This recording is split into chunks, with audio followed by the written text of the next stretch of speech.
Si Senator. Magkano Si ino-offer ni Senator? Ano pa lang. Tip pa lang, paldo na.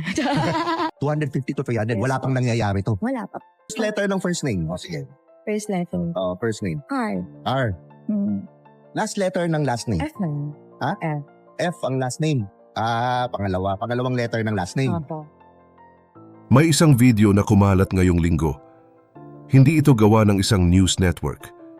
Hindi ito press release ng Senado. Hindi ito opisyal na pahayag ng kahit sino. Isang simpleng video lang na kinuha sa isang bar sa BGC ng isang senador na napapalibutan ng mga batang babae. At sa loob ng ilang oras, sumabog ang buong internet. Pero heto ang hindi mo inaasahan. Hindi lang ito kwento ng isang viral video. Kasi ang tunay na kwento dito ay hindi kung ano ang nakita mo sa video. Ang tunay na kwento ay kung bakit, sa lahat ng pwedeng maging trending ngayon, ito ang pinili ng bawat Pilipino na i-share, i-repost at pag-usapan. At ang sagot sa tanong na iyon ay mas nakakatakot kaysa sa video mismo. Pag-usapan muna natin kung sino si Senator Raffy Tulfo para sa mga hindi pamilyar. Siya ay isa sa mga pinakakilalang mukha sa Philippine media. Matagal ng host ng Raffy Tulfo in Action, ang programa na kilala sa pagtulong sa mga ordinaryong Pilipino na walang ibang mapuntahan. Mga biktima ng panloloko, mga pamilyang nagugutom, mga taong inaabuso ng kanilang mga amo. Doon siya lumaki bilang public figure, bilang tagapagtanggol ng mahihirap. At nang tumakbo siya para sa Senado, nanalo siya. Malaki. Dahil ang imahe niya ay malinaw sa isipan ng bawat botante. Siya ang lalaking tumutulong. Siya ang lalaking nagsasalita. Pero noong nakaraang linggo, lumabas ang isang video. BGC, isang bar. Gabi. Si Senator Raffy Tulfo, napapalibutan ng mga batang babae, nagtatagayan, nagkakasayahan. Sa unang tingin, maaring sabihin ng iba, ano naman, pwede namang magsaya ang isang tao. At tama iyon. Kung ordinaryong tao ka lang. Pero hindi siya ordinaryong tao. Siya ay isang senador ng Republika ng Pilipinas. Siya ay isang taong pinagkakatiwalaan ng milyon-milyong Pilipino na gumawa ng mga batas para sa kanila. Siya ay isang taong paulit-ulit na nagsasalita tungkol sa dignidad, sa Senado, sa media, sa harap ng kamera. At ang mga batang babaeng nakapaligid sa kanya sa video na iyon, ayon sa mga nakasaksi at sa mga nagbahagi ng impormasyon, ay mukhang bata, mukhang hindi katulad ng mga kasamahan sa trabaho, mukhang may ibang dahilan kung bakit sila nandoon. Kaya naman nang makita ng mga tao ang video, hindi lang sila nagalit, nasaktan sila. Kasi hindi ito ang unang beses na narinig natin ang pangalan ni Raffy Tulfo sa ganitong konteksto. Bago pa man lumabas ang BGC video, may isang interview na kumalat na rin. Isang babae na hindi nagpakilala ng buong pangalan ay nagbigay ng detalyadong kwento sa isang podcast. Sinabi niya na may isang senador na kilala sa pagpapakuha ng 5 babae, pagpipilian niya, at ang hindi niya napili ay bibigyan ng tip. Magkano ang tip? 200 hanggang 300,000. Tip pa lang iyon. Wala pang nangyayari. At nang pinigilan siya ng host na sabihin ang pangalan, nagbigay siya ng mga clue. Unang letra ng first name, R. Pangalawang letra ng last name, F. At sa isang bansa kung saan alam ng lahat kung sino ang tinutukoy, hindi na kailangan pang sabihin ang buong pangalan. Pero hindi pa doon natigil ang kwento. Kasi may isa pang testimonya at sa pagkakataong ito, sa harap ng isang mas formal na setting, ayon sa isang source na nagbigay ng impormasyon at ayon sa mga nakasaksi, si Senator Erwin Tulfo ang binanggit bilang ang opisyal na sangkot sa ganitong gawi, Maidas, Shangri-La, mga hotel na kilala ng lahat, 5 babae, 3, pagpipilian, hindi isang beses, hindi 2 beses, maraming beses. At ang mga babaeng ito, ayon sa mga nagkwento, ay hindi lang basta mga kakilala. May sistema, may guide, may taong nag-aayos ng lahat. Sa aking team, mamonitor ko rin.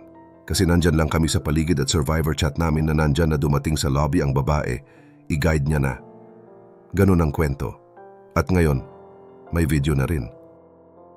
Kaya naman nang pagsamahin ng mga tao ang lahat ng ito, ang podcast interview, ang mga testimonya, ang BGC video, hindi na ito parang chismis, hindi na ito parang isang beses na pagkakamali.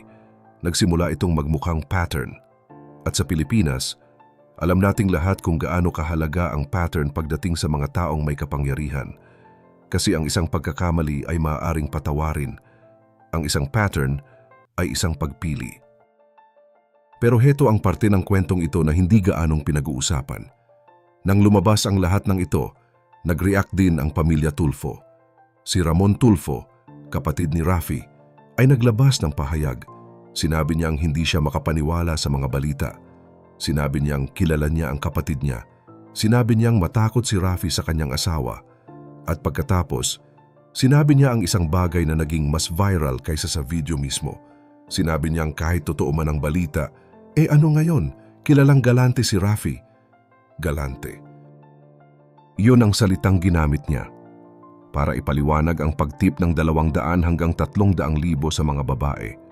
Para ipaliwanag ang mga testimonya, ang mga hotel, ang mga pangalan, galante. At sa sandaling iyon, naintindihan ng bawat Pilipino na nakinig kung bakit nag-viral ang video.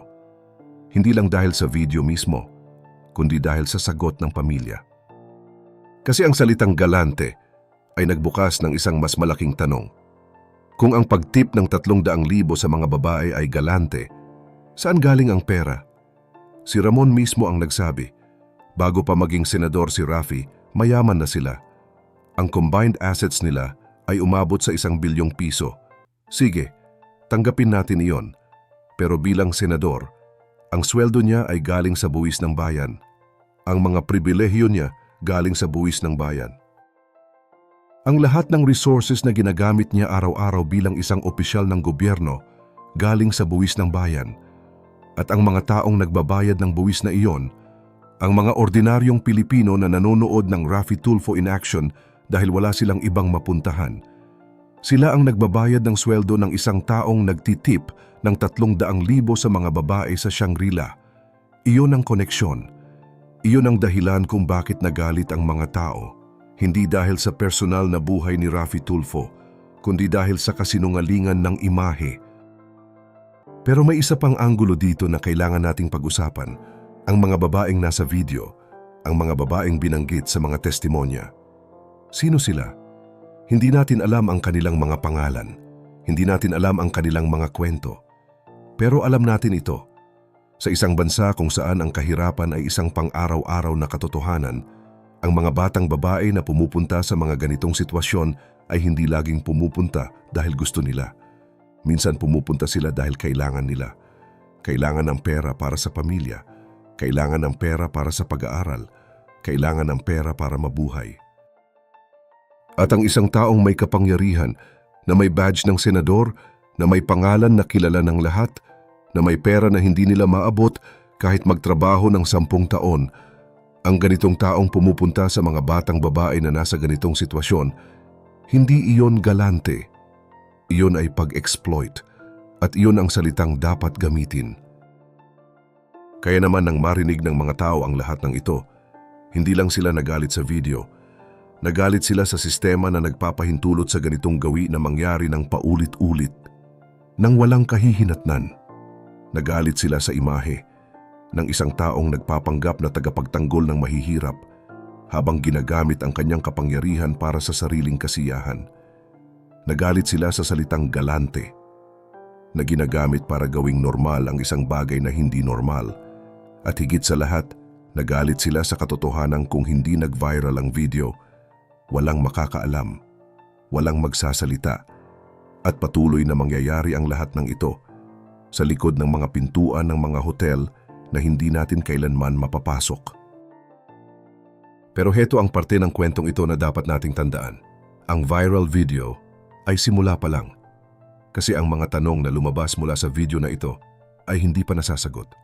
Sino ang mga babaeng iyon? Ligtas ba sila ngayon? Totoo ba ang mga testimonya? At kung totoo, bakit walang opisyal na investigasyon? Kung ang tip pa lang ay 300,000, Magkano na ang kabuuan ng lahat ng ito? At ang pinakamahalaga, kung ito ang ginagawa ng isang senador na kilala sa pagtulong sa mga biktima, ano pa ang hindi natin alam tungkol sa mga taong pinagkakatiwalaan natin?